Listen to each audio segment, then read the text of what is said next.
नमस्कार, city light में स्वागत है आप सभी का। आप देख रहे हैं AB24। मैं हूं आपके साथ श्रवण तंबोली। महाशिवरात्रि पर कांग्रेस ने लोकसभा चुनाव के लिए अपनी पहली लिस्ट जारी कर दी। शुक्रवार की शाम कांग्रेस ने अपनी पहली लिस्ट में 39 उम्मीदवारों के नाम का ऐलान किया। कांग्रेस की पहली लिस्ट में छत्तीसगढ़ के 6 उम्मीदवारों के नाम हैं। इसमें सबसे बड़ा नाम पूर्व मुख्यमंत्री भूपेश बघेल का है, जो राजनांदगांव से चुनाव लड़ेंगे। वहीं रायपुर से विकास उपाध्याय, महासमुंद से शिव डहरिया चुनाव मैदान में होंगे। तो छत्तीसगढ़ कांग्रेस ने अपने प्रत्याशियों का ऐलान कर दिया। जांजगीर से शिव डहरिया को प्रत्याशी बनाया गया है। महासमुंद से ताम्रध्वज साहू, कोरबा से ज्योत्सना महंत कांग्रेस के प्रत्याशी, राजेंद्र साहू दुर्ग से छत्तीसगढ़ कांग्रेस के प्रत्याशी बनाया गया। तो महासमुंद में बीजेपी से रूप कुमारी चौधरी, जिनका मुकाबला ताम्रध्वज साहू से।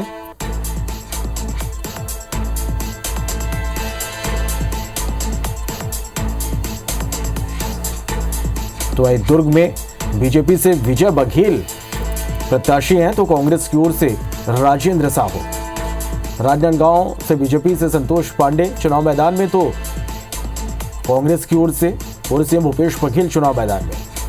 वहीं जांजगीर में कमलेश जांगड़े बीजेपी प्रत्याशी, तो शिव डहरिया जांजगीर से कांग्रेस की ओर से चुनाव मैदान में। कोरबा से सरोज पांडे बीजेपी प्रत्याशी, कांग्रेस की ओर से ज्योत्सना महंत को प्रत्याशी बनाया गया। रायपुर से भिक्षुवन अग्रवाल, तो वही कांग्रेस की ओर से विकास उपाध्याय को चुनाव मैदान में उतारा गया।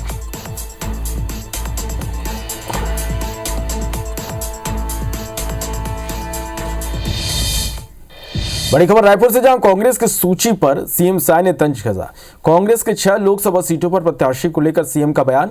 बीजेपी पूरी 11 की 11 सीटें जीतेंगी। कांग्रेस चाहे कुछ भी कर ले, लेकिन कांग्रेस डूबती नया है। नया में छेद हो चुकी है, पार्टी बिखर रही है। इस बार एक भी सीट जीतने वाले नहीं है।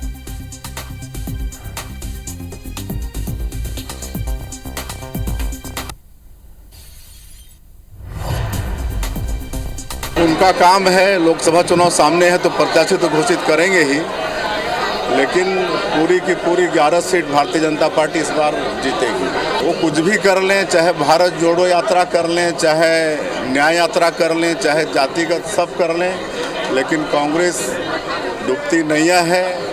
नैया में छेद हो चुकी है, पार्टी बिखर रही है और इस बार एक भी सीट जीतने वाले नहीं है। फिल्म आर्टिकल 370 छत्तीसगढ़ में टैक्स फ्री हो गई। सीएम विष्णुदेव साय ने फिल्म को टैक्स फ्री करने का ऐलान किया। सीएम साय ने रायपुर में फिल्म आर्टिकल 370 देखी, जिसके बाद उन्होंने इसे टैक्स फ्री करने का ऐलान किया। आप सब जन से निवेदन है कि अपन आदरणीय जिलाध्यक्ष जयंती पटेल जी की आज स्वागत है। आर्टिकल 370 पर जो पिक्चर बना है, आज हम सब लोग पूरे पार्टी के मंत्रीगण, नेतागण, कार्यकर्तागण सब एक साथ देखे हैं और बहुत अच्छी पिक्चर बनी है। मैं सबसे आग्रह करना चाहूँगा कि सभी लोग इसको देखें, इस फिल्म को, और मैं छत्तीसगढ़ में इस फिल्म को टैक्स फ्री घोषणा करता हूँ। बीजेपी के किसान महाकुंभ का आयोजन कल 9 मार्च को राजधानी रायपुर के साइंस कॉलेज मैदान में होने जा रहा। देश के रक्षा मंत्री राजनाथ सिंह इसके मुख्य अतिथि होंगे। तय कार्यक्रम के अनुसार रक्षा मंत्री राजनाथ सिंह कल सुबह 11:30 बजे रायपुर एयरपोर्ट पर पहुंचेंगे। एयरपोर्ट से वो विधानसभा अध्यक्ष रमन सिंह के घर और फिर यहां से मंत्री बृजमोहन अग्रवाल के घर जाएंगे। इसके बाद रक्षा मंत्री सीएम हाउस पहुना पहुंचेंगे। इसके बाद करीब 1:30 बजे वो साइंस कॉलेज मैदान के सभा स्थल पहुंचेंगे। यहाँ करीब 1.5 घंटे का उनका कार्यक्रम है। इससे पहले आज साइंस कॉलेज मैदान पर जारी तैयारियों का जायजा लेने मंत्री केदार कश्यप पहुंचे। उनसे बात की हमारे संवाददाता राजेश राज ने। कृषक महाकुंभ का आयोजन होने जा रहा है राजधानी रायपुर के साइंस कॉलेज मैदान पर और तैयारी अंतिम चरण में है। मंत्री केदार कश्यप जी जायजा लेने पहुंचे हैं यहाँ पर। तो सर, पूरी तैयारी अब तो बस कल काउंटडाउन शुरू है। अब तो हम उनको प्रणाम करते हैं, आभार व्यक्त करते हैं जो उन्होंने हम पर विश्वास किया और उनके विश्वासों पर खरा उतरते हुए विष्णुदेव साय जी की सरकार ने जो बड़ा निर्णय लिया, धान का बोनस देने का हो, जो 2014, 15, 15-16 का, और उसके साथ साथ जो हमारे किसानों के लिए जो धान का दर है वो 3100 रुपये 21 क्विंटल लेने का प्रावधान किया। तो उस विषय को लेकर के यहाँ पर कार्यक्रम किए जा रहे हैं और ये राष्ट्रीय कार्यक्रम है और इसमें हमारे देश के यशस्वी रक्षा मंत्री माननीय राजनाथ सिंह जी का आगमन होगा, जो कि स्वयं एक कृषि मंत्री रहे हैं केंद्र में, और उनकी भी एक अलग वो है किसानों को लेकर के, और किसानों की उन्नति के लिए लगातार मोदी सरकार बड़े बड़े कदम उठा रही है। कार्यक्रम तो सर तय हो गया है, क्या शेड्यूल है मंत्री जी के आने का और कौन कौन से और बड़े डिग्निटी? मंत्री जी के शेड्यूल का अभी हम कर रहे हैं और कोशिश होगी कि 12 बजे तक उनका आगमन होगा और उसके बाद कार्यक्रम स्टार्ट होगा।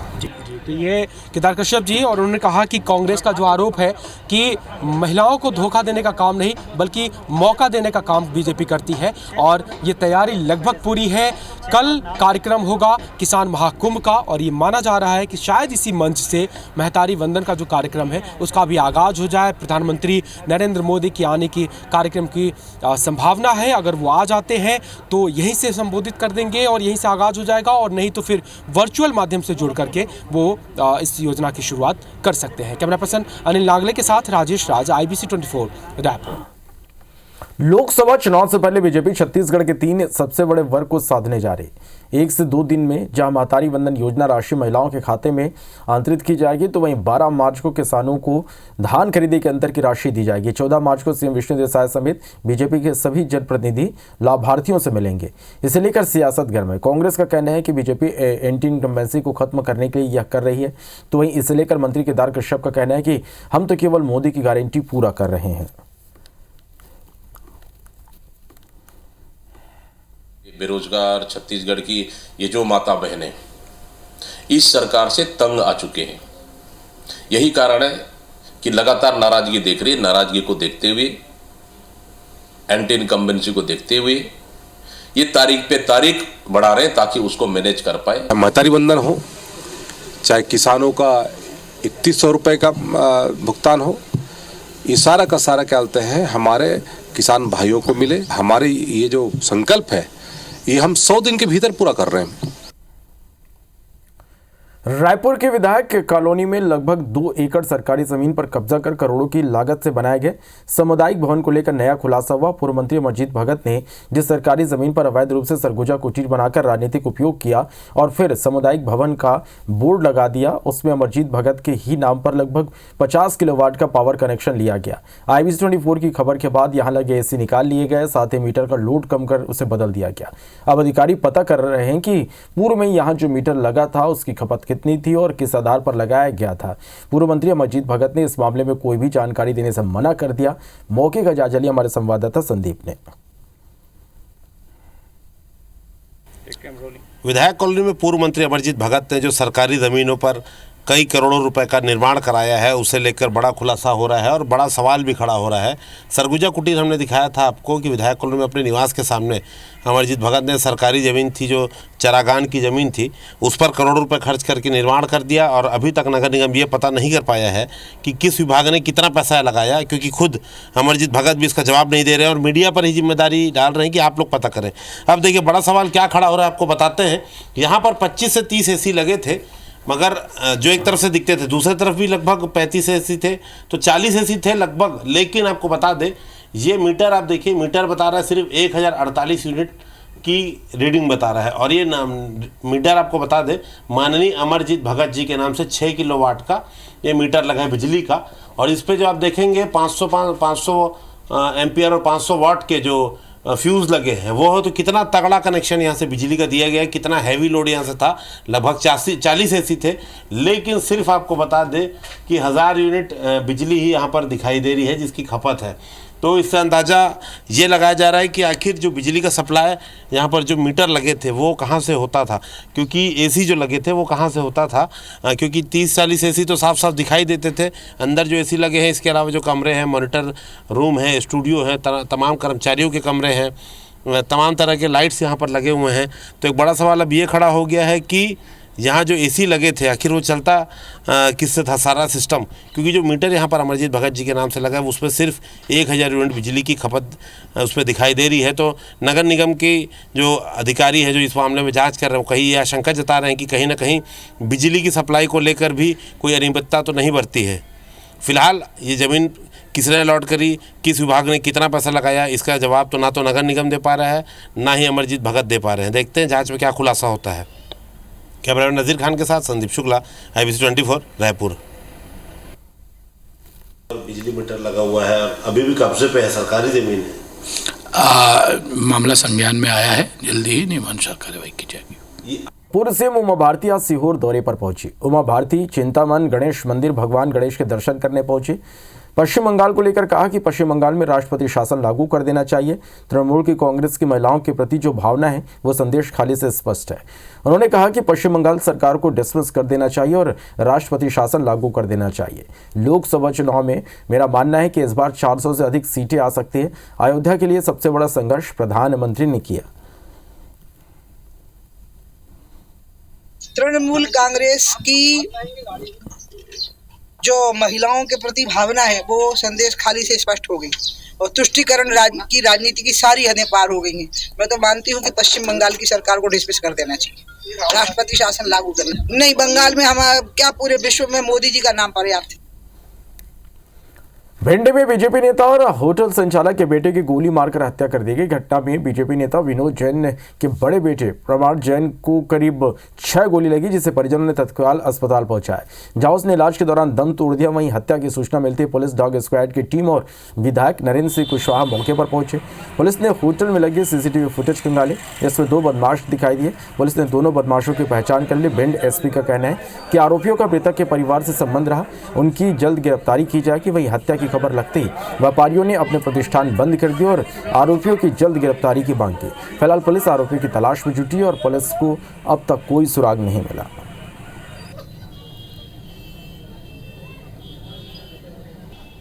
इसमें जो पन्ना होटल है संचालक है उसके, तो उनके जो बेटे हैं प्रणाम जैन, उनकी 2 लोगों ने गोली मार के हत्या कर दी है। पुलिस टीम मौके पे पहुंच चुकी थी, विदिन 15 मिनट के अंदर में पूरी पुलिस टीम पहुंच गई थी वहाँ पे। और अभी बाकी जितने भी CCTV फुटेज है वो खंगाल रहे हैं। जो आरोपी हैं वो आइडेंटिफाई हो चुके हैं और बाकी कार्रवाई हम जल्दी से जल्दी पूरी करें।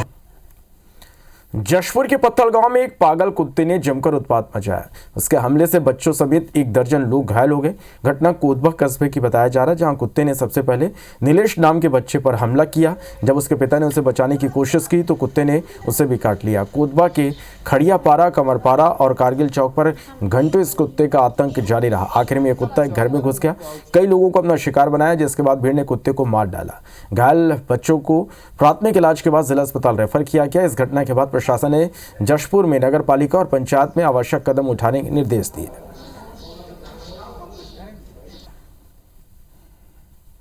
सबसे ज़्यादा है उसमें वृद्ध महिला 1 है और एक लगभग 30 साल के हैं और 10 साल 5 साल बच्चे ज़्यादा हैं। तो बड़ा गड्ढा हो गया है। कहाँ बोले कि टाका नहीं लगाया जाता कुत्ते का काटने का, इसका उपाय हमारे पास नहीं है। इनको जशपुर भेज रहे हैं, वहाँ इनका इलाज होगा। भोपाल की बड़ापुरम कंपनी में 5 करोड़ 50 लाख रुपए के फर्जी गोल्ड लोन मामले में पुलिस को एक और सफलता मिली। पुलिस ने कंपनी के मैनेजर और डिप्टी मैनेजर को गिरफ्तार कर लिया। आरोपियों ने धोखाधड़ी को अंजाम देने के लिए 95 ग्राहकों के गोल्ड लोन में हेराफेरी की थी। फर्जी दस्तावेजों की मदद से फर्जी ग्राहकों के नाम पर गोल्ड लोन स्वीकृत कर गबन को अंजाम दिया गया था। आरोपियों को ऑनलाइन गैम्बलिंग की लत थी। वो कैसीनो, 3 पत्ती और रमी में करोड़ों रुपए हार कर बर्बाद हो चुके थे। आरोपी संजय सैनी ने, जो बड़ापुरम गोल्ड लोन कंपनी का शाखा प्रबंधक था, उससे पूछताछ में बताया कि ऑनलाइन गैम्बलिंग में हारी रकम वापस पाने के लिए धोखाधड़ी को अंजाम दिया, लेकिन इससे हासिल रकम भी गैम्बलिंग में गंवा चुके हैं। बड़ापुरम गोल्ड लोन देने वाली जो कंपनी है, वहाँ के एक मैनेजर और उसके साथ के जो उनके ऑडिटर हैं और सह प्रबंधक हैं, उनके द्वारा कुछ फर्जी लोन क्रिएट किए गए। जो लोग लोन लेने आए हैं उनके ही डॉक्यूमेंट को रिपीट करके कुल लगभग 4 करोड़ के ऊपर की राशि का ये फर्जीवाड़ा किया गया। टोटल 5 लोगों को गिरफ्तार किया गया है। उज्जैन में दुनिया की पहली विक्रमादित्य वैदिक घड़ी ऐप लॉन्चिंग से पहले ही साइबर अटैक हो गया। वैदिक घड़ी के जानकारों का कहना है कि इस हमले की तकनीकी भाषा में DDoS अटैक इसे कहा जाता है। इस ऐप के सर्वर की प्रोसेस धीमी हो रही है। आज विक्रमादित्य वैदिक शोध संस्थान ऐप को लॉन्च करने वाला था। बता दें कि 1 मार्च को प्रधानमंत्री नरेंद्र मोदी ने इस घड़ी का वर्चुअल लोकार्पण किया था। हालांकि रात 12 बजे तक कुछ हद तक इसे रिकवर कर लिया गया। घड़ी का डिस्प्ले ठीक है, लेकिन नया यूजर ऐप को नहीं देख पा रहे, जिसे ठीक होने में लगभग 1 महीना लग सकता है। वैदिक घड़ी तो सर्वथा सुरक्षित है और चूँकि हमने उसको लोकल सर्वर से कनेक्ट कर रखा था और उसका बैकअप प्लान भी था, तो उस पर बहुत सुरक्षित है।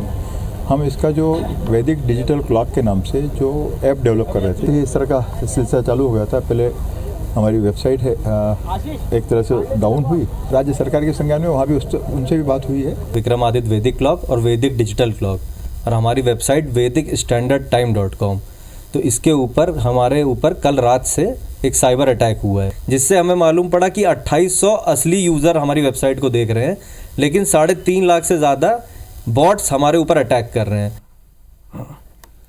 महिला दिवस का विशेष दिन और मां को नमन, शक्ति को वंदन। जी हां, छत्तीसगढ़ के मुख्यमंत्री विष्णु देसाई आज दंतेवाड़ा पहुंचे। मुख्यमंत्री बनने के बाद उनका ये पहला दौरा रहा, जहां पहले उन्होंने दंतेश्वरी मंदिर में माता के दर्शन किए, पूजा अर्चना की, प्रदेशवासियों की खुशहाली की कामना की। इसके बाद सीएम साय जावंगा स्थित ऑडिटोरियम में आयोजित महिला दिवस के कार्यक्रम में पहुंचे। यहां मुख्यमंत्री ने महिला आरक्षकों, बस्तर फाइटर्स और DRG के महिला जवानों से संवाद किया। सीएम ने यहां कई बड़े ऐलान किए, जिनमें बस्तर के सभी जिला मुख्यालयों में मां दंतेश्वरी शक्ति केंद्र, करली में शहीद स्मारक और अमर वाटिका जवांगा एजुकेशन हब को उच्च सुविधा युक्त बनाने और स्पोर्ट्स सिटी के रूप में विकसित करने समेत दूसरे विकास कार्यों के सौगात दी। वहीं सीएम ने मीडिया से बातचीत के दौरान नक्सलियों की ओर से बीजेपी नेताओं की हत्या पर कहा कि प्रदेश में विकास के जरिए नक्सलवाद पर नकेल कसी जाएगी। सीएम ने कहा कि नियत नीलानार योजना के तहत हर गांव में सड़क, पानी, बिजली जैसी सुविधाएं पहुंचाई जाएगी।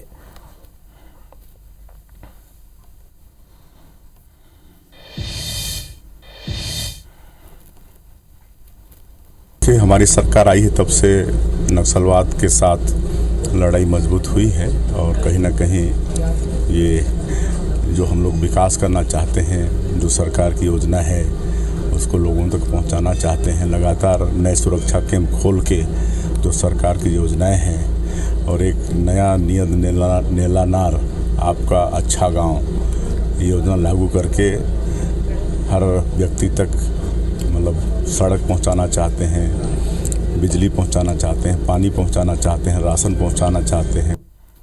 रायपुर में IBC24 की खबर का एक बड़ा असर देखने को मिला। पूर्व मंत्री की पत्नी शकुन डहरिया के सरकारी संपत्ति पर कब्जे के मामले में छत्तीसगढ़ शासन ने जांच कमेटी का गठन किया, जहां संभाग आयुक्त की अध्यक्षता में 4 सदस्यीय टीम जांच करेगी। टीम में संभाग आयुक्त समेत अपर कलेक्टर, संयुक्त संचालक, मुख्य अभियंता शामिल हैं।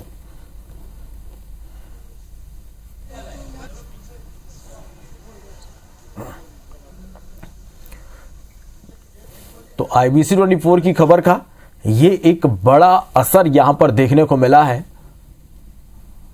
शकुन डहरिया कब्जा मामले में अब जांच टीम का गठन कर दिया गया है। छत्तीसगढ़ शासन ने जांच टीम का गठन किया है जो इस पूरे मामले की जांच करेगी।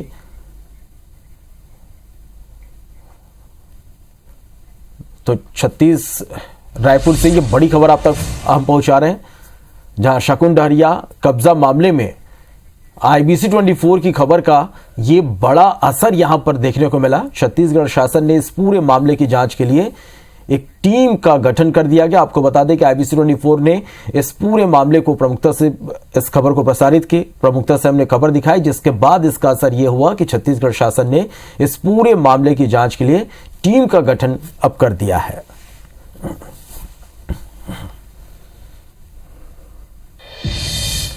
महाशिवरात्रि की शाम राजीव कुंभ का समापन हो गया। समापन समारोह में राम आएंगे फेम स्वास्तिक मेहुल ने शानदार प्रस्तुति दी। इस दौरान उन्होंने कहा कि जिस भाव से मैंने ये गाना गाया है उसे प्रधानमंत्री जी ने महसूस किया, यह मेरा सौभाग्य है। हमारे संवाददाता राजेश मिश्रा ने स्वास्तिक मेहुल से खास बातचीत की। इस दौरान उन्होंने क्या कहा, आपको सुनवाते हैं। इन दिनों पूरे देश में राम आए हैं, राम आएंगे वाला गाना जो है बहुत फेमस है, हर लोगों की जुबान में है। और वो गाना गाने वाली स्वास्थ्य मेहुल जी हमारे बीच यहाँ पर उपस्थित है। राजिम कुंभ कल्प में वो प्रोग्राम देने यहाँ पर आई हैं। आपके दिमाग में ये गाना कैसे आया और जब बना रहे थे ये गाने को तब क्या लग रहा था कि आपको कि ये गाना इतना सुपरहिट हो जाए? सबसे पहले तो सभी को नमस्कार। जब मैं बना रही थी उसके पहले मुझे एक ऐसे ही ख्याल आया कि मेरा क्या योगदान हो सकता है, एक कलाकार का क्या योगदान हो सकता है इस सब में। ये जो उत्सव है हमारे रामलला की प्राण प्रतिष्ठा है, तो सोचा क्यों ना कुछ मैं खुद लिख कर गाकर लोगों तक पहुंचाऊं। तब मैंने इस गाने को लिखा था और गाया था और डाला था और लोगों ने बहुत पसंद किया। हमने सुना है कि प्रधानमंत्री नरेंद्र मोदी जी भी आपके गाने को सुनकर भाव विभोर हो गए थे, तो क्या हुआ था वो कुछ? वो इट वाज 3 जनवरी और मे बी 6, जब उन्होंने सुबह ट्वीट में लिखा था कि भावों को भर देने वाला, आँखों को आंसुओं से भर देने वाला ये गीत। तो जब मैंने देखा था तो मैं बहुत भावुक हो गई थी। तो मैंने शायद जिन भावों से बनाया था उस गीत को, उन भावों से उन तक पहुंच गया और लोगों ने बहुत प्यार दिया। बहुत हमारे दर्शक ये चाहते हैं कि थोड़ा सा 2 लाइन आप अपनी आवाज में, वो जो गाना पूरे देश में सुर्खियों में है, सबकी जुबान में है, 2 लाइन आपकी जुबान। मेरे राम आएंगे, माँ सीता संग आएंगे, भ्राता लक्ष्मण और भक्त हनुमान आएंगे। मेरे राम आएंगे, माँ सीता संग आएंगे, भ्राता लक्ष्मण और भक्त हनुमान आएंगे। राम आएंगे, राम आएंगे, राम आएंगे, आएंगे राम आएंगे। मेरी झोपड़ी के भाग्य आज खुल जाएंगे, राम आएंगे। मेरे पूज्य चारों धाम जब द्वार आएंगे, हम तर जाएंगे। राम आएंगे, आएंगे, राम आएंगे, आएंगे, राम आएंगे। जय श्री राम। चलिए, बहुत खूबसूरत ये गाना है और जितना खूबसूरत ये गाना है उतने ही खूबसूरत ढंग से इसको पिरोया गया है, उतने खूबसूरत ढंग से इसको लिखा गया है, उतने खूबसूरत ढंग से इसको गाया गया है और दिल की गहराइयाँ इसमें नजर आती है। और शायद यही वजह है कि प्रधानमंत्री नरेंद्र मोदी भी इस गाने को देखकर भावुक हो गए और निश्चित रूप से जो लोग ये गाना सुनते हैं उनको ऐसा लगता है कि इस गाने से जुड़े हुए हैं। कैमरामैन अजय गुज्जर के साथ राजेश मिश्रा, IBC 24 रायपुर। बड़ी संख्या में श्रद्धालु कुंभ कल्प में शामिल होने के लिए राज्य पहुंचे। देश के कोने कोने के साथ ही विदेशी श्रद्धालु और पर्यटक भी यहां पर पहुंच रहे हैं। जर्मनी, स्पेन और इटली से पहुंचे पर्यटक महाशिवरात्रि के अवसर पर हर हर महादेव की जयकारे लगाते दिखे, तो वहीं इटली से आई महिला पर्यटक मंत्र जाप करती दिखाई दी। IBC 24 संवाददाता सौरभ सिंह परिहार ने इन विदेशी पर्यटकों से बातचीत की। इस दौरान उन्होंने क्या कहा, आप भी सुनिए। कुंभ का जैसे ही नाम रखा गया है, फिर से विदेशी जो है आने लगे हैं और राजिम कुंभ में जो है लगभग 100 से ज्यादा जो है विदेशी आए, खासकर यूरोपियन कंट्री से जो है वो ज्यादा है। आप मेरे साथ देख सकते हैं, अभी ये सारे फॉरेनर जो है आपको दिख रहे होंगे, ये सारे इटली से हैं और जो है सभी लोग जो है पूजा पाठ कर रहे हैं और पिछले कई दिनों से जो है ये यहाँ की संस्कृति के बारे में भी जानना चाहते हैं। अब जो है सभी को देखिए और सारे लोग जो है हर हर महादेव भी कह रहे हैं और निश्चित रूप से बातचीत करते हैं कुछ फॉरेनर से। इंडियन कल्चर के बारे में जो पूछ लेते हैं। Madam, what do you know of the culture of India? Yes, all the spirituality and the culture of mythos, Mahabharata, Ramayana, and todos la espiritualidad de India. I like it very much. I feel much near you. Your culture. No. Om Gam Klim Ganeshaya Namaha. Om Gam Klim Ganeshaya नमः। बहुत बढ़िया। निश्चित रूप से भले ही एक दूसरे की भाषा नहीं समझ पा रहे हो, लेकिन एक दूसरे का आदर सत्कार वो जरूर समझ रहे हैं। कैमरामैन नरेंद्र मार्कंडे के साथ सौरभ सिंह परिहार, IBC 24 राजिम। अंतर्राष्ट्रीय महिला दिवस के मौके पर रायपुर और केशकाल में कार्यक्रमों का आयोजन हुआ। रायपुर में आयोजित कार्यक्रम में समाज की हर वर्ग की महिलाओं को सम्मानित किया गया। छत्तीसगढ़ सेवा कल्याण परिषद और भारतीय जनता महिला मोर्चा ने रायपुर के डीडी नगर इलाके में श्रमिक जोगी बस्ती के कामगार महिलाओं का सम्मान किया। इस मौके पर कैबिनेट मंत्री रामविचार नेताम और नगर निगम के नेता प्रतिपक्ष मिनल चौबे मौजूद रहे। तो वहीं केशकाल की नगर पंचायत फरसगांव में सामाजिक संस्था की ओर से महिला सफाई कर्मचारी और स्वच्छता दीदियों का सम्मान किया गया। साथ ही उन्हें गोबरहीन शिवधाम के दर्शन भी कराए गए। माधुरी जी, मोना सोनी जी, मथुरा जगत जी, शक्ति के और उनको उत्साहवर्धन के लिए कृपया ताली बजा। समाज के बिल्कुल अंतिम छोर के लोग और कामकाजी महिलाओं के लिए एक सम्मान कार्यक्रम रखा हुआ था। आज अंतर्राष्ट्रीय महिला दिवस भी है। सैकड़ों माताएं बहनों को सम्मान किया गया है। हमने ऐसी महिलाओं के सम्मान का आज कार्यक्रम आयोजित किया था जो कि समाज के अंतिम पंक्ति की महिलाएं हैं, उनके सम्मान का विचार हमारे मन में आया और आज ये उपलक्ष्य था कि अंतर्राष्ट्रीय महिला दिवस है, तो उस पर हमने यहाँ जोगी बस्ती में पहुंचकर उन महिलाओं का सम्मान का कार्यक्रम किया और हम लोग का सम्मान किया है। और उसके साथ साथ आज शिवरात्रि का दिन है, तो तीर्थ स्थल भी उनके तरफ से गाड़ी का व्यवस्था करके हम लोग को तीर्थ धाम घुमाने भी ले जा रहे हैं। हम उनको बहुत बहुत धन्यवाद देते हैं। आज अंतर्राष्ट्रीय महिला दिवस पर नगर पंचायत की स्वच्छता दीदियों को साल श्रीफल भेंट देकर उनके सम्मान किया गया।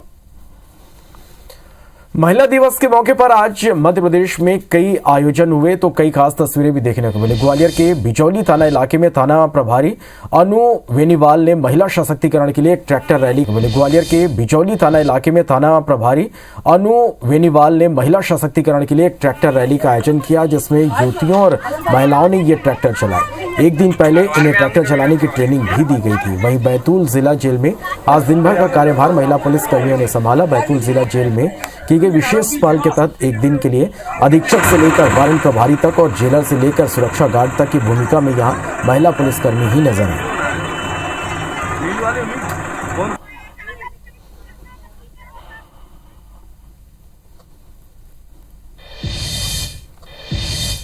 देश भर में शिव की आराधना का महापर्व महाशिवरात्रि का त्यौहार धूमधाम से मनाया गया। मध्य प्रदेश में भी इसकी धूम देखने को मिली।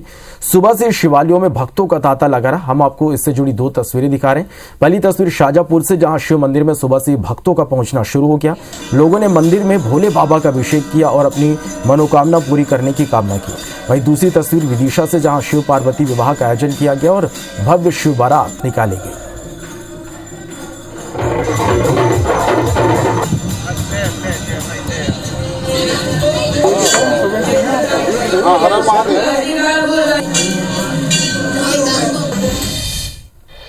ये इश्क नहीं आसा, बस इतना समझ लीजिए, एक आग का दरिया है और डूब के जाना है। ये शायरी आपने कई बार सुनी और पढ़ी होगी, लेकिन मध्य प्रदेश के खंडवा में एक प्रेमी जोड़ी ने इस शायरी को जिया है।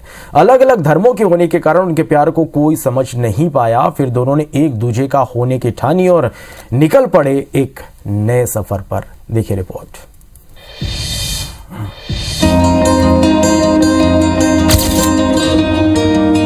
खंडवा के पीपल कोटा के रहने वाले सुनील और बंगारदा की रहने वाली रुखसाना एक दूसरे से विवाह बंधन में बंध गए हैं। महादेवगढ़ प्रमुख अशोक पालीवाल ने बताया कि आज बंगारदा की रुखसाना पीपल कोटा के सुनील के साथ रुखसाना से राखी बनी है। महाशिवरात्रि के शुभ अवसर पर आज इन दोनों ने अपनी मर्जी से आकर विवाह किया है। रुखसाना ने सनातन हिंदू धर्म अपना लिया है और उन्होंने रामचरितमानस पढ़कर प्रभु श्री राम के जीवन को समझने की इच्छा प्रकट की है। आज दोनों का विवाह संपन्न हुआ और दोनों ही बहुत खुश हैं। महाशिवरात्रि पर्व पर ये दोनों ने महादेवगढ़ मंदिर में आके अपनी मर्जी से शुभ विवाह किया है। भगवान इनकी मनोकामना पूर्ण करे और हर्षोल्लास से इनका जीवन व्यतीत करे। और बहन रुखसाना जो राखी बनकर महादेवगढ़ के माध्यम से सनातन धर्म में जिसका कि प्रवेश हुआ है, सनातन धर्म को समझने के लिए उसने आज यहाँ पर संकल्प भी लिया है।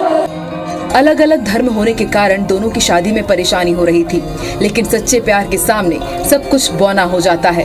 और देखिए दोनों का भाग्य ऐसा कि महाशिवरात्रि के दिन भोलेनाथ को साक्षी मानकर दोनों ने शहर के अति प्राचीन महादेवगढ़ पर विधि विधान से हिंदू रीति रिवाज के साथ विवाह किया। खंडवा से प्रतीक मिश्रा की रिपोर्ट, IBC 24 के लिए। अयोध्या में 38 साल बाद शिव भक्तों को भी अपने आराध्य की पूजा करने का मौका मिला। श्री राम जन्मभूमि परिसर के कुबेर टीले पर स्थित शिव मंदिर में शिवरात्रि के मौके पर धूमधाम से भोलेनाथ का अभिषेक हुआ और पूजन के समय खुद श्री राम लला भी मौजूद रहे, क्योंकि श्री राम लला की चल यानी उत्सव मूर्ति भी यहाँ लाई गई। बड़ी संख्या में राम भक्त भोलेनाथ की पूजन अर्चन में शामिल हुए। बता दें कि लंबे समय तक अयोध्या में विवादित ढांचे के कारण सुरक्षा कारणों से कुबेर टीला स्थित शिव मंदिर में पूजा नहीं हो पा रही थी। श्री राम लला की प्राण प्रतिष्ठा के साथ ही शिव मंदिर का भी जीर्णोद्धार हुआ। बता दें कि प्रभु श्री राम के पूर्वज महाराजा रघु के समय में ये शिव मंदिर स्थापित उन्होंने किया था।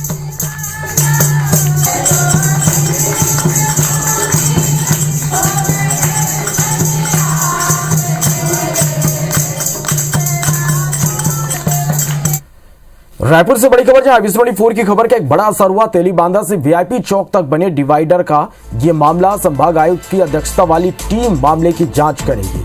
IBC 24 ने डिवाइडर निर्माण में भ्रष्टाचार का खुलासा किया था। IBC 24 के खुलासे के बाद विधानसभा में ये मुद्दा उठा था। पूर्व मंत्री राजेश मूणत और अजय चंद्राकर ने ये मुद्दा उठाया था। संदीप हमारे संवाददाता ज्यादा जानकारी के साथ हमारे साथ फोन लाइन पर जुड़े हैं। संदीप, क्या जानकारी इस पूरी खबर पर?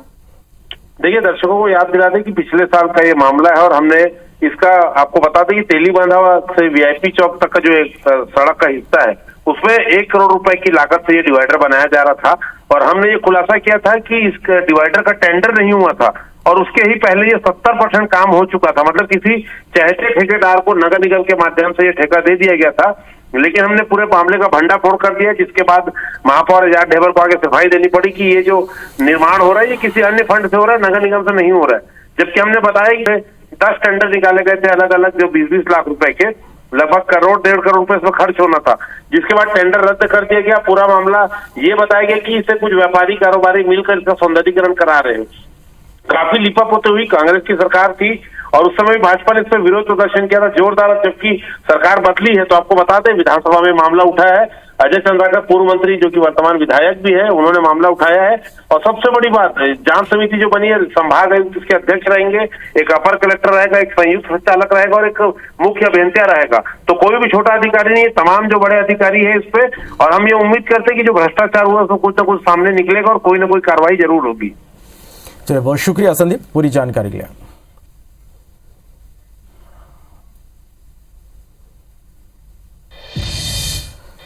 इसी के साथ फिलहाल इस बुलेटिन में इतना ही। नमस्कार।